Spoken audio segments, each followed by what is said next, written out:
At 2:47 p.m., a Ukrainian attack helicopter did something that violated every rule of combat aviation. It flew straight into the engagement zone of a Russian missile team, low and slow, practically begging to be shot down. Ow. The Russians couldn't believe their luck. An Mi-24 Hind loaded with rockets, exposing itself in broad daylight over a quiet sector. It made no tactical sense unless the Ukrainians wanted them to fire. The helicopter's approach over this quiet sector of the front raises immediate questions. Oski has seen minimal activity for months, mostly limited to drone warfare and sporadic artillery exchanges. Yet here a valuable Mi-24 gunship loaded with 4 B-8V rocket pods crosses into contested airspace at a dangerously low altitude. On board, each pod you see here carries 20 S-8 cum rockets, giving the aircraft a total of 80 unguided projectiles. These 80mm rockets weigh 11.7 kilograms each and pack a 1.1 kilograms warhead capable of penetrating 400mm of rolled homogeneous armor. But a helicopter loaded down with this much ordnance here is like an NFL player showing up to a pee-wee football game. It doesn't make any sense. At least it doesn't to the Russians. And that's all that matters. A Russian Manpads team positioned in a building approximately 3.2 kilometers away. It's been tracking their approach through binoculars for the past 4 minutes. The Tumen team operates a 9K-38 Iglis Surfacito air missile system, one of Russia's most capable man-portable air defense weapons. The system weighs 17.9 kilograms when ready to fire, with its 1.5 meters long missile carrying a 1.17 kilogram warhead containing 390 grams of high explosive, more than enough to turn this helo into scrap metal. But the explosives aren't the thing the pilots have to worry about. It is this here in the nose. The 9 M39 missile's cooled infrared seeker head represents a magnificent advancement over earlier models using nitrogen cooling to reduce sensor noise and increase detection range.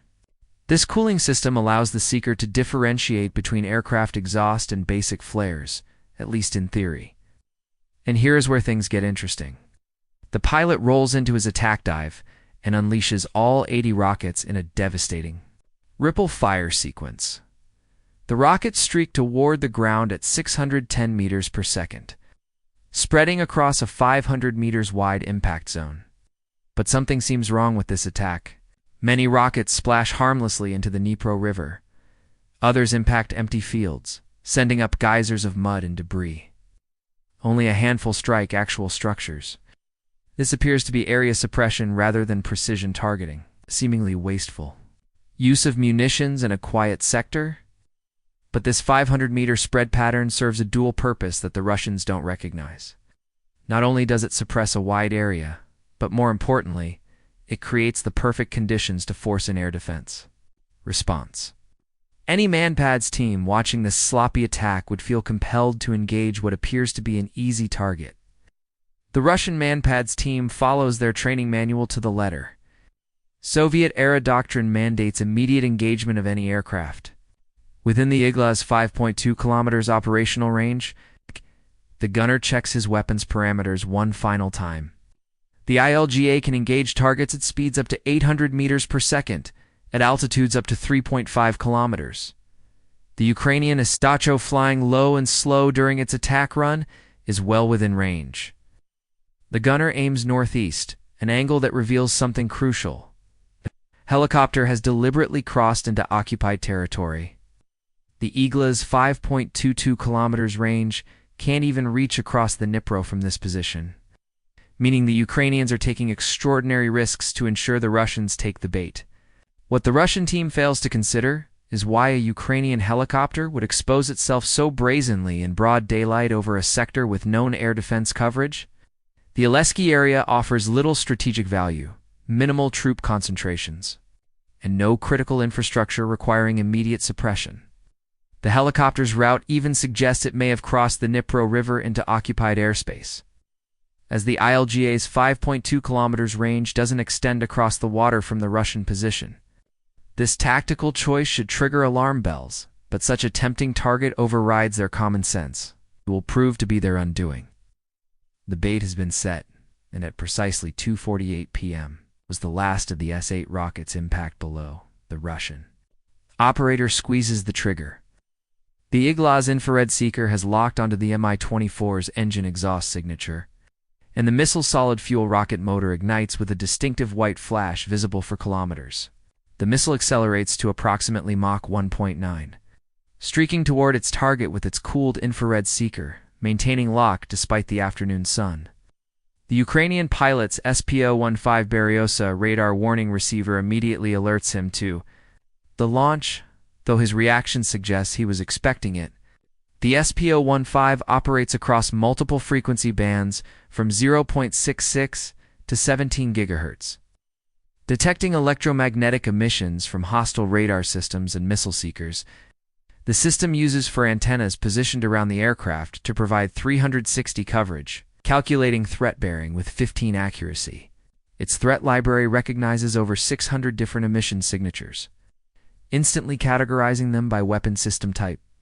The SPO-15 doesn't just detect threats, it prioritizes them on a 16 LED display showing bearing and threat level while generating specific audio tones for each threat category. A continuous 800 Hz tone indicates radar lock. A pulsing 1600 Hz warns of missile launch, and rapid chirps signal active terminal guidance. In this case, the distinctive high-pitched pulsing tone at 1600 Hz confirms an infrared missile launch, exactly what the pilot was waiting for, banking hard to the left while simultaneously deploying countermeasures. The Mi-24 releases a precise pattern of 12 infrared flares in rapid succession. The helicopter's UV-26 countermeasures dispensing system mounted here on the aircraft's fuselage contains 192 ppi, 26 infrared flares total. These flares burn at temperatures exceeding 2000 C, creating infrared signatures designed to seduce incoming missiles away from the helicopter's engine exhaust. The timing could not be more perfect. In this instant, the battlefield becomes a thermal nightmare. 80 exploding rockets below create a wall of heat signatures, while 12 fresh flares bloom like false suns above. The missile seeker, designed for a single target, suddenly faces dozens. It's like trying to identify one specific light bulb in time. Square at midnight. Impossible. Each S-8 rocket impact creates a secondary heat bloom that persists for several seconds. The explosive warheads ignite vegetation, fuel, and any combustible materials, generating dozens of infrared sources across the 500-meter impact zone. These ground-level heat signatures, when combined with the helicopter's flares at altitude, create a three-dimensional maze of thermal confusion that no 1980s-era seeker can navigate. The seeker logic lacks the sophistication to discriminate between these signatures. It loses lock on the helicopter and selects the brightest heat source. A cluster of burning rocket impacts 150 meters from the aircraft. The missile streaks harmlessly past the Ukrainian helicopter, close enough for the crew to observe, but far enough to avoid any damage from the proximity fuse. This miss was always the expected outcome. The real victory is what happens next. By firing their missile, the Russian Manpads team has just sealed their fate. The launch signature, a brilliant infrared plume visible to multiple sensors, pinpoints their exact position in the building. Ukrainian signals intelligence systems immediately triangulate the launch using the missile's heat signature combined with the electromagnetic emissions from the team's communications equipment. The critical 90-second window for signals intelligence processing represents a revolution in battlefield awareness. In previous conflicts, identifying and transmitting a firing position might take 15 to 30 minutes. But Ukrainian forces have compressed this timeline through integrated sensors and streamlined communication protocols. By the time those 90 seconds expire, the targeting data has already reached the appropriate strike asset. In this case, the data transmits to a waiting FPV drone. Operator positioned 8 kilometers away. This represents a fundamental evolution in helicopter tactics. Rather than avoiding air defense systems, Ukrainian pilots now deliberately expose themselves to draw fire.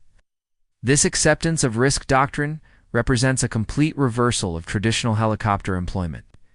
Instead of using terrain masking and standoff weapons to avoid air defenses, Ukrainian pilots now use their aircraft as bait. trusting in countermeasures and accepting potential losses to achieve the greater goal of eliminating enemy air defense networks. It's a calculated gamble that traditional militaries would never teach, but it's proving devastatingly effective. The acceptance of calculated risk transforms the Mi-24 from potential victim to an active hunter that eats iglas for breakfast. The Russian team, meanwhile, begins their standard post-engagement procedure, completely unaware that an 8-minute countdown to their elimination has started. Soviet doctrine calls for immediate relocation after firing to avoid counter-batter response. In the Cold War era, this shoot-and-scoot tactic provided reasonable safety as enemy response times measured in tens of minutes or hours. But modern surveillance technology and worked operations have compressed this timeline to single digits. And the real genius behind this operation is about to begin. At 2:49 p.m., the FPV drone operator receives final confirmation of the target. Coordinates. The operator powers up a modified commercial quadcopter, its civilian origins hiding a military purpose. The 1.5 kilograms warhead attached where a camera gimbal would normally sit represents a perfect fusion of consumer technology and military innovation. The drone lifts off and sets course for the Russian position, flying at just 50 meters altitude to avoid radar detection and visual observation. The Russian Manpads team continues their pack-up procedure, focused entirely on their equipment rather than security. The 9K38 Iglas system, while man-portable, requires several critical steps to properly stow before firing. The missile's launch tube must be disconnected from the gripstock assembly. The battery coolant unit, now expended, must be safely disposed of to prevent chemical exposure. The thermal battery that powered the Seeker needs removal. Each component must be secured in its carrying case for transport. This pack-up process takes between 4 and 6 minutes under ideal conditions, an eternity in modern warfare. But the muddy terrain of the Dnipro River Delta transforms this routine procedure into a nightmare. The summer rains have turned the ground into thick mud that clings to boots and equipment. The building that provided concealment and a stable firing platform now becomes a trap as the team must navigate debris and damaged stairs while carrying nearly 18 kilograms of equipment. The vulnerability window inherent in Manpad's employment represents a critical weakness that Ukrainian forces identified early in the conflict. During pack-up, crews cannot simultaneously disassemble complex weapon systems and maintain situational awareness. This 4 to 6 minute period of task fixation creates an opportunity that drone operators trained specifically to exploit. The distributed nature of Ukrainian operations has enabled this rapid response. Rather than following traditional military hierarchies where targeting data must flow up through battalion, brigade, and division headquarters for approval, Ukrainian forces operate with remarkable autonomy. The drone operator receives coordinates directly from signals intelligence and can immediately engage without waiting for a lengthy approval chain. This flat command structure, more Silicon Valley than Soviet Army, compresses decision cycles from 30 minutes to under 2 minutes. The choice of Oleski for this operation was also deliberate. On more active fronts, a Manpad's launch might go unnoticed among the chaos of continuous combat. But in this quiet sector, any significant military action receives immediate attention. From intelligence assets, Ukrainian commanders specifically selected this area to ensure maximum psychological impact. Every Russian air defense team monitoring radio frequencies would soon hear what happened to crews who engaged. Ukrainian aircraft. At 2:54 p.m., 6 minutes after the failed missile engagement, the Ukrainian drone approaches the target area. Through the first-person view feed, the operator observes 2 Russian soldiers still at their firing position, struggling with their equipment. The 17.9 kilograms Iglas system, awkward to carry, even in ideal conditions, becomes nearly impossible to manage quickly. In the muddy terrain, the drone's approach profile maximizes success while minimizing detection. Flying at just 50 meters altitude puts it below most radar systems' minimum detection threshold. The quadcopter's small size and plastic construction provide minimal radar cross-section. Its electric motors produce almost no thermal signature, unlike fuel-powered aircraft or drones. But more importantly, electric motors generate a unique acoustic signature. a high-pitched whine that's only audible within 100 to 200 meters. By the time you hear an electric drone, it's already too late. This near-silent approach until the final seconds gives targets no time to react or take cover. The Russians remain focused on their immediate task, unaware that their remaining time measures in seconds. The distributed nature of Ukrainian operations has enabled this response. Rather than centralized command structures requiring multiple approval levels, the drone operator received targeting data directly from intelligence nodes. This flat organizational structure provides the flexibility to exploit this narrow vulnerability window. Through the FPV camera, the operator makes final adjustments to ensure optimal placement. The 1.5 kilograms explosive device, while small by military standards, provides sufficient effect against personnel and equipment in the open. The drone accelerates toward the building, diving from its cruising altitude to maximize kinetic impact. At 2:55 p.m., 7 minutes after firing their missile, the Russians finally noticed the incoming threat. The distinctive sound of drone rotors burned into every soldier's memory after months of combat triggers immediate recognition. But in the confined space near the building, carrying heavy equipment through mud, no escape route exists. They can only watch as the drone makes its final approach. The operator maintains lock through the camera feed, making final corrections to ensure the warhead impacts exactly between the two soldiers and their equipment. The drone path is true, its purpose clear. 8 minutes ago, these men fired at a Ukrainian helicopter. Now, they're in the find-out stage of their villain arc. At precisely 2:56 p.m., exactly 8 minutes after the Igla launch, the drone strikes. The 1.5 kilograms warhead detonates on impact.